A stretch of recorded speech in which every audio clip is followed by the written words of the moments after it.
കേരളം മുടിഞ്ഞു, കേരളം തകർന്നു, കേരളത്തിന് ഇനി എങ്ങനെ തിരിച്ചു വരാൻ സാധിക്കുമെന്ന് ഒരു അധ്യാപിക ഇങ്ങനെ ക്യാമറകളുടെ മുമ്പിൽ, മൈക്കിന് മുമ്പിൽ വന്ന് ഇങ്ങനെ പൊട്ടിത്തകർന്ന ഹൃദയമായി പറയുന്നത് നമ്മൾ കണ്ടു. താമരശ്ശേരി കുട്ടിയുടെ കൊലപാതകവുമായി ബന്ധപ്പെട്ടിട്ടാണ് അത് സംഭവിച്ചിട്ടുണ്ടായിരുന്നത്. 2-3 ദിവസങ്ങൾ ഇങ്ങനെ കഴിയുമ്പോൾ നമ്മൾ പയ്യെ ആ ഒരു മുഖ്യധാര ചർച്ചയിൽ നിന്ന് നമ്മുടെ മനസ്സ് മറ്റു കാര്യങ്ങളിലേക്ക് ഇങ്ങനെ ഡൈവേർട്ട് ചെയ്ത് പോകുന്ന ഒരു സമയമാണിപ്പോൾ.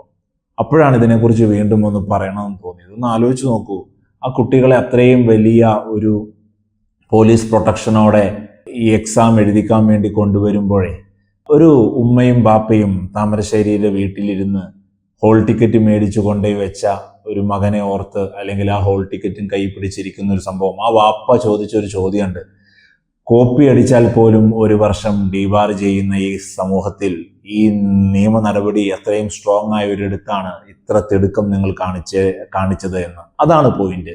ആ ഒരു തിടുക്കം വേണമായിരുന്നു എന്നുള്ളത്. എന്തിനായിരുന്നു ഇത്ര തിടുക്കം? ആ ഒരു തിടുക്കത്തിൽ ആ കുട്ടികളെ നമ്മൾ എക്സാം എഴുതിക്കാൻ വേണ്ടി കൊണ്ടുപോകുമ്പോൾ അവർ ഒരു സാധാരണ കുട്ടികൾ പോകുന്ന പോലെയാണോ ആ എക്സാമിന് പോയിട്ടുണ്ടാവുക? അവരുടെ മാനസികാവസ്ഥ എന്തായിരിക്കും? ആ എക്സാമിന് അവർ അറ്റൻഡ് ചെയ്തത്, അപ്പിയർ ചെയ്തത് ഏതൊരു മാനസികാവസ്ഥയിലായിരിക്കും? അപ്പോൾ 1 വർഷം അവരുടെ നഷ്ടപ്പെടുത്താതിരിക്കാൻ ആണോ സർക്കാർ ഇങ്ങനെ ചെയ്തത്? അപ്പോൾ അതിൻ്റെ ഒരു യഥാർത്ഥ ഉദ്ദേശശുദ്ധി നിറവേറ്റപ്പെട്ടിട്ടുണ്ടോ എന്നുള്ളതാണ് നമ്മൾ ചോദിക്കുന്നത്. ആ ഒരു പരീക്ഷ എഴുതാൻ വേണ്ടി എഴുതിപ്പിക്കാൻ വേണ്ടി സർക്കാർ പറയുന്ന ന്യായങ്ങൾ എന്തൊക്കെയാണ്? ജുവനൈൽ ജസ്റ്റിസിന്റെ മുൻപാകെ ഇരിക്കുന്ന ഒരു കേസാണിത്. ആ കുട്ടികൾ പ്രതിപട്ടികയിൽ ഉണ്ടെങ്കിലും അവരെ ഒരു തരത്തിലും, അവർക്കെതിരെയുള്ള തെളിവുകളുണ്ട്, അവർക്കെതിരെ ഉള്ള എല്ലാ സാഹചര്യ തെളിവുകളും ഉണ്ടെങ്കിലും ഒരു വിധി അവർക്കെതിരെ വന്നിട്ടില്ല.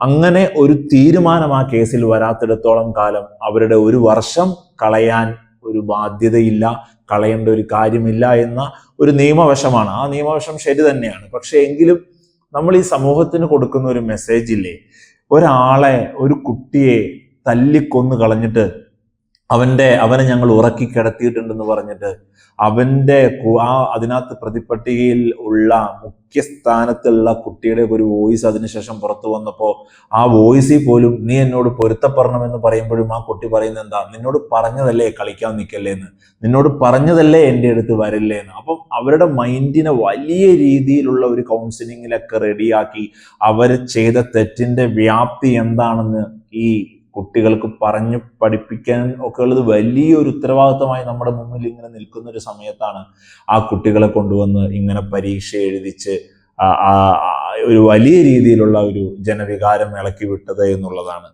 ഒരു കാര്യം ഉറപ്പാണ്, ഈ ഒരു സംഭവത്തിൽ ഇത്തരം കാര്യങ്ങളിൽ നിയമവശം, നിയമസാധുതകൾ മാത്രം നോക്കാതെ ഗവൺമെന്റ് എന്തു തന്നെ ആയാലും സമൂഹ മനസ്സാക്ഷിയുടെ ഒരു വികാരവും കൂടി പരിഗണിക്കേണ്ടതുണ്ട് എന്നുള്ളതാണ്. കാരണം സിനിമകൾ സ്വാധീനിക്കുന്നു എന്ന് പറയുന്ന, വീഡിയോ ഗെയിമുകൾ, സോഷ്യൽ മീഡിയകൾ സ്വാധീനിക്കുന്നു എന്ന് പറയുന്ന ഈ വല്ലാത്ത രീതിയിൽ ഇങ്ങനെ മോൾഡ് ചെയ്യപ്പെട്ടുകൊണ്ടിരിക്കുന്ന ഒരു മൈൻഡ് സെറ്റുള്ള ഈ കുട്ടികളിലേക്ക് ഈ ഒരു തിടുക്കത്തിൽ പരീക്ഷ എഴുതിച്ചത് ആ വിഷയത്തിന്റെ ഒരു നിസ്സാരവൽക്കരണത്തിന് ഒരുപാട് സപ്പോർട്ടാവാൻ സാധ്യതയുണ്ട് എന്നുള്ളതിലും സംശയമില്ല.